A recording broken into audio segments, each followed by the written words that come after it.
Hello and welcome back to Let's Play Demon's Souls. Sorry the previous episode was a little bit dry. There was a lot of stuff I was explaining that probably didn't need quite that in-depth explaining.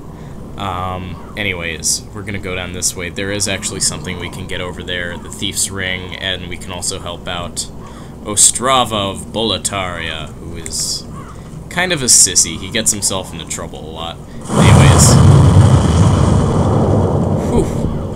Beware of that trap. This guy loves his fire bottles, and he loves his gunpowder traps, and he's not afraid to use either, so just be wary. Okay. Anyways, I'm just gonna take out these two, talk to a merchant who we have very close by. There we go, another backstab for you. And then we are going to go on ahead and help Ostrava, because he's a nice guy.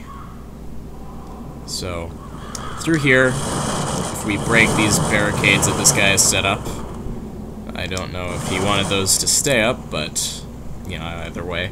Good day to you. Care to look over my wares? Mostly stolen, but who's telling you? This is actually a dregling merchant, so he's one of the slave soldiers that we've been fighting. But this guy is actually friendly, as annoying as his voice may be. He sells us some grass, he sells us firebombs, soldiers' lotuses, but these are all drops from this world, so we honestly don't need to waste our souls on them. He also sells longsword, club, short spear. Really, I'll tell you this right now, you don't need to waste money on any of these guys. It's really a huge waste of your money buying these armor sets, anything like that.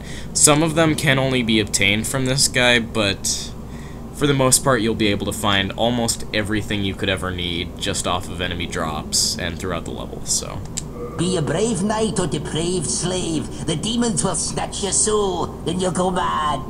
And those who dare cling to their humanity are hunted down.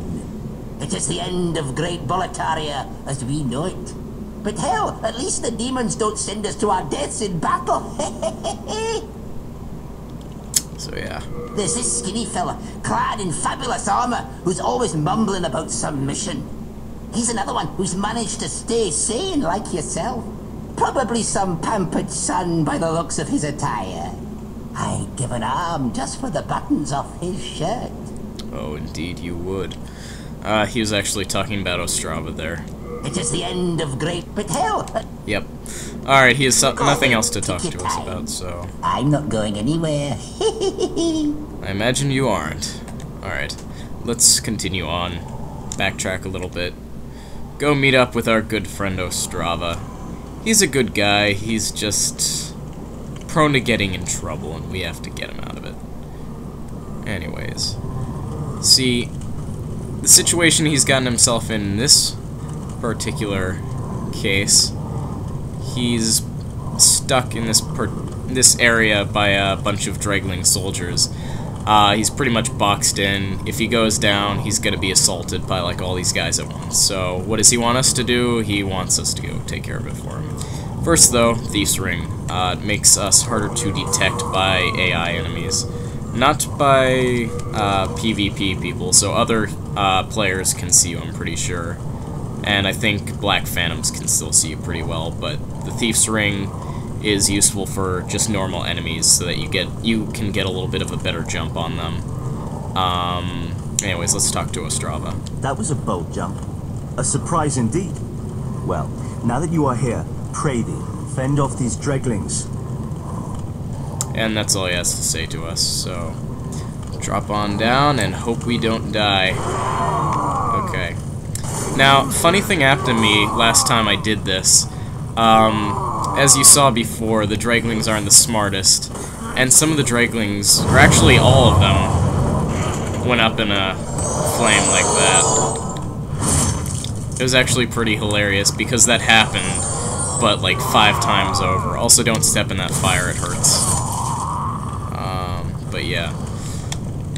Pretty much they killed the bulk of their ambush team just by doing that, so Ostrava drops down behind us. My thanks for your brave rescue.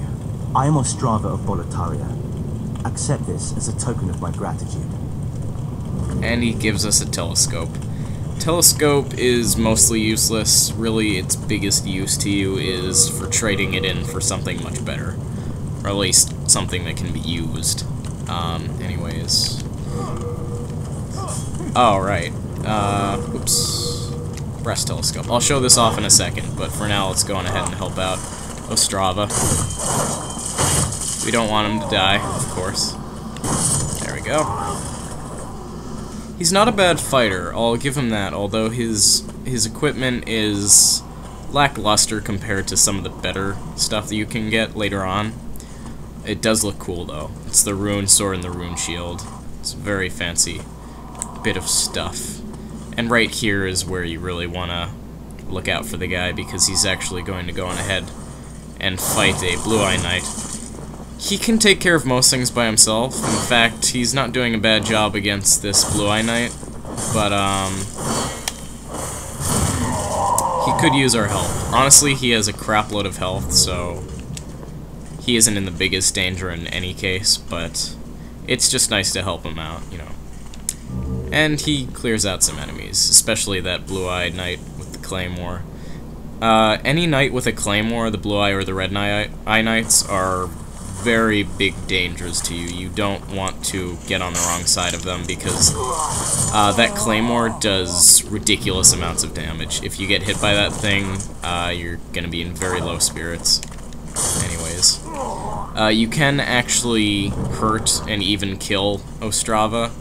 After a few hits, I think 4 or 5 hits, he'll realize that you're either really bad at aiming or you're just all-out hostile towards him, and he'll start fighting you. But, luckily, if you do genuinely make a mistake or a few mistakes, the game is decently lenient with not having him attack you immediately. So anyways, we're taking out a few of these dreglings, and our prize for such is some more material for upgrading our items. Anyways, Ostravo's coming down to help us, but he sees we have everything under control. So we got shards of hardstone, and we got shards of sharpstone. Obviously, shards of hardstone are better, or are used for upgrading shields and such, and shards of sharpstone, I believe, are for swords. And then there's also bladestone, which I think upgrades slashing weapons, I believe. I haven't worked with the upgrade system in a while. It's kind of a pain in the butt, especially when you're grinding just one material. But there are a few different good ways to get that stuff, either from just predetermined drops in the game, or from crystal lizards, which are very good ways of getting ores, like bladestone, hardstone, all that good stuff. Oh god. Alright. I'm getting a little bit cocky. There we go. See, that's why you never want to just rush out and attack, because you will die, and it will be embarrassing.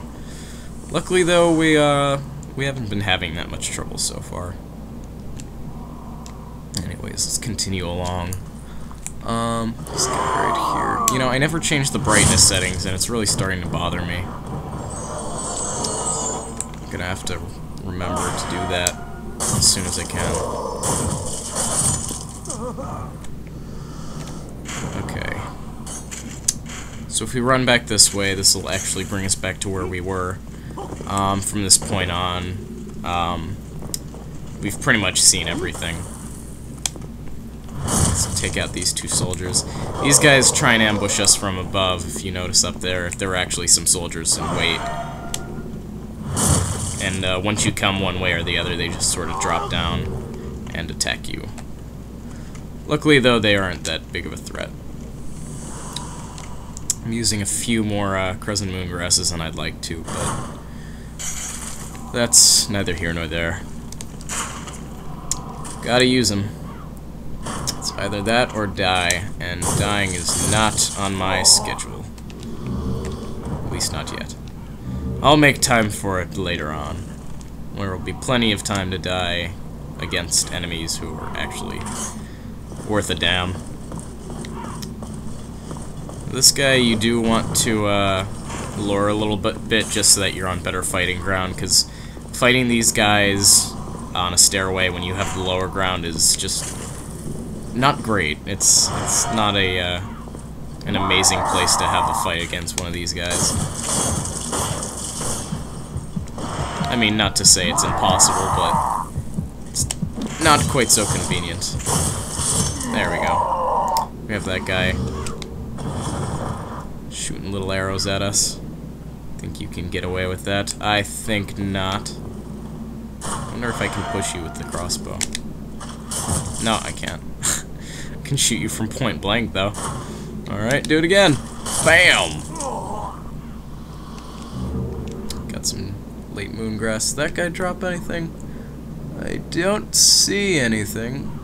If there was anything, then there would be a yellow light on the ground, but not going to take the chance to run back down there. I'm too lazy. Alright, this part right here, this is the rearmost area of the outer wall. This path back here has a lot of dreglings, if you can't see. But we have a nice little strategic trap to lay for them. Oh, and I fell for it myself. Luckily, though, wasn't enough to kill me.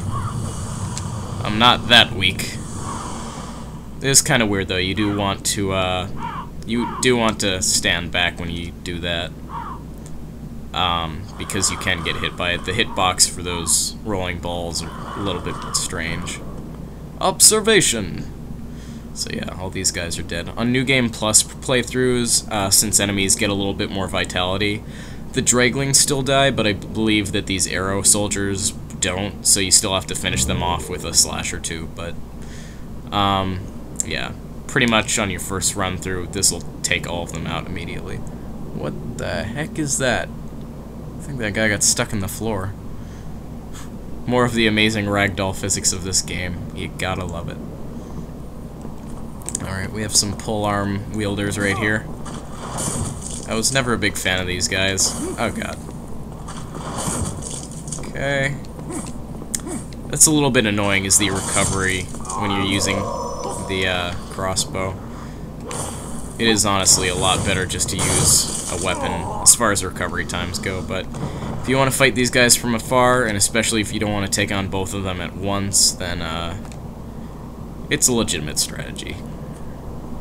We're running low on crossbow ammo. Alright, so if you didn't notice before, there was this hill that was visible from that rearmost area of the outer walls. On this hill right here, you can see both of the dragons. There's the blue scale dragon that I mentioned earlier, and the red scale dragon that we saw earlier at the beginning of this level. Now, if you try and go up there, you'll get torched, just automatically and almost immediately, before you can even pick up anything. You'll be engulfed by flames, but down here, as nerve-wracking as it may be, you're actually mostly safe. Right there, that's a shard of archstone, and that allows us to warp back to the Nexus.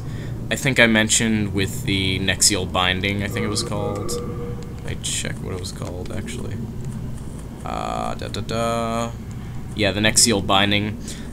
These two have the same exact usage. The only difference is that if you use the Nexial Binding, that's really a last-ditch effort to get back to the Nexus, which is never really suggested unless you don't really have any souls in the first place and you just don't have anything else to get you out more conveniently.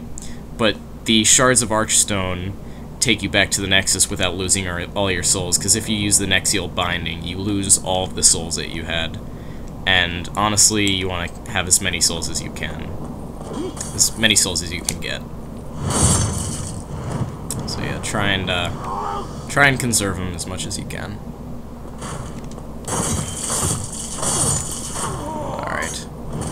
So we actually don't have to worry too much about these guys up here, because the dragon is not all too happy with us fighting over here. I guess it just doesn't like me much. But I was too far away.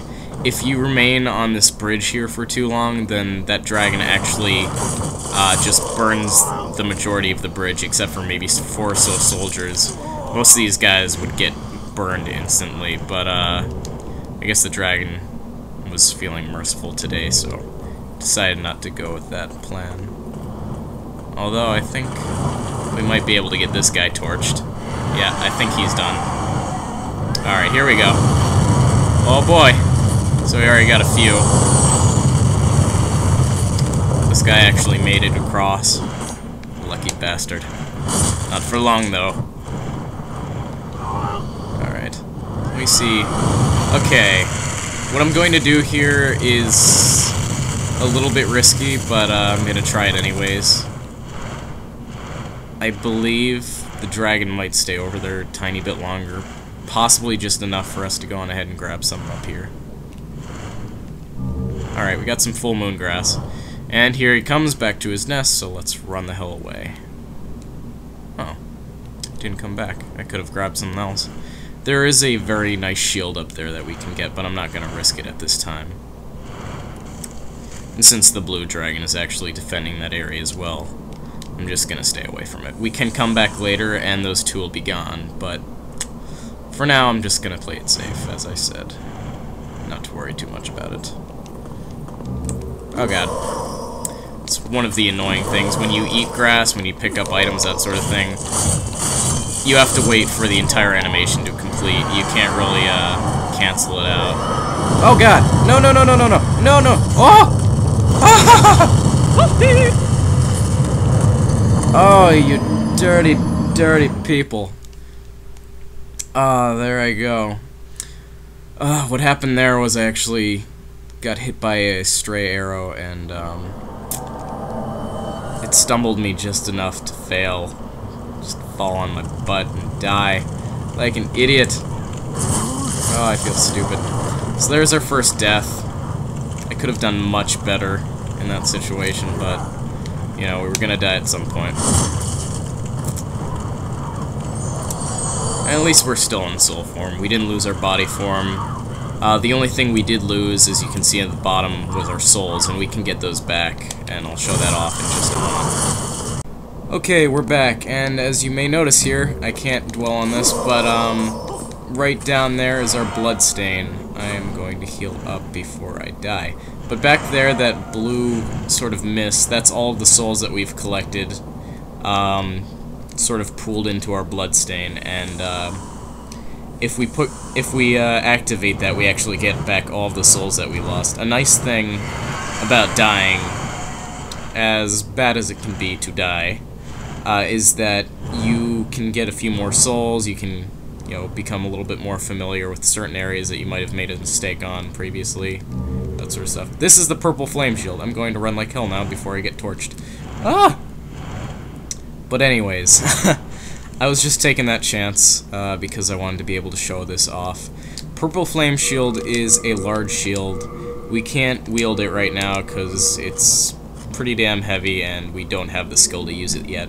But it is very good against flame attacks, so I won't say that it's very useful against those enemies in particular, but against the dreglings with the flame swords, those guys, it does have its uses, so keep that in mind. Against one particular boss especially, oh god, that shield is very useful. Anyways, just gonna try and take these guys out, not die. No, no, no, no, no. Okay. That could have gone very badly. Almost had a second screw up on the same exact part. That would have been really bad. Luckily, though, that guy behind us got torched and we ran out of the way just in time. That's why these arrow guys are still here, because they're smart enough to stand just before where the dragon actually uses its flame breath on. So, managed to correct our mistake from last time, didn't get torched. I was honestly hoping that I wouldn't have died at this part, because it's a really dumb place to die at. I was hoping, you know, something more like, you know, flame lurker death, something like that, something respectable, but, you know, it was gonna happen sometime, why not sooner than later?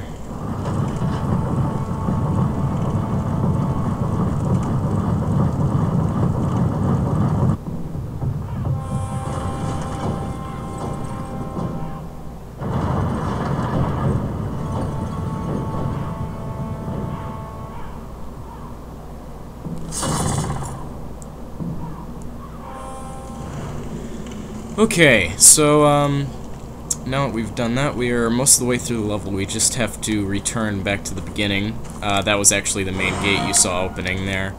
And that's going to give us access to the first real boss of the game. Unfortunately, we don't have really enough time left on this video to make it there. You know what, I may go up to like 25 minutes just to get us there, but, yeah, we don't have too much time to spare, so we won't be able to fight the boss until next episode, so let's just run down this way. From here it's pretty much a straight shot. We have to go down a few stairs, kill a few guys, but other than that, we are most of the way there. Oh. See, I really hate fighting these guys. It can just be such a pain. Whole arm users.